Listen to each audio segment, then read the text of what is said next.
Hello বন্ধুরা, তো দেখতেই পাচ্ছ একদম বিকাল বিকাল টাইমে বেরিয়ে পড়েছি। আর বলো তো আমরা কোথায় যাচ্ছি? হ্যাঁ, বাইপাসের রোড ধরে আমরা অফিস যাচ্ছি না, বাইপাসের রোড ধরে আজকে আমরা ইস্কন মন্দির যাচ্ছি। অনেক দিন যাওয়া হয় না, তো তার জন্যই এই হয়ে শাড়ি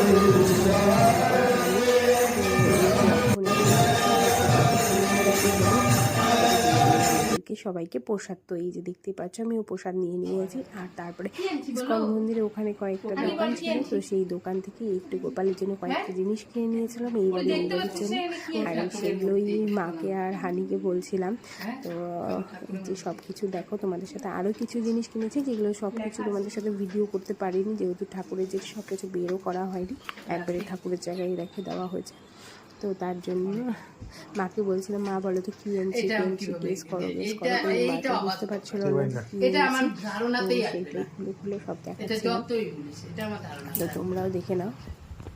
তারপরে এগুলো তো আছে গোপালের দিতে রাখছে, এগুলো বসছে, এগুলা কি বলতো আসন, আমরা তো দিই না, জায়গা নাই তাই হচ্ছে, তো আসন দিয়ে রেখে তারপরে হলো মানে ইয়ে করে।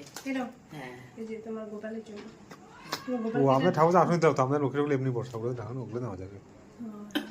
হ্যাঁ, তোমাকে বললাম বারবার করে, আমি ভুলে করতে আসন, তবে এই আসনে বসাইতে পারবে না, ছোট ছোট চার কোন আসন।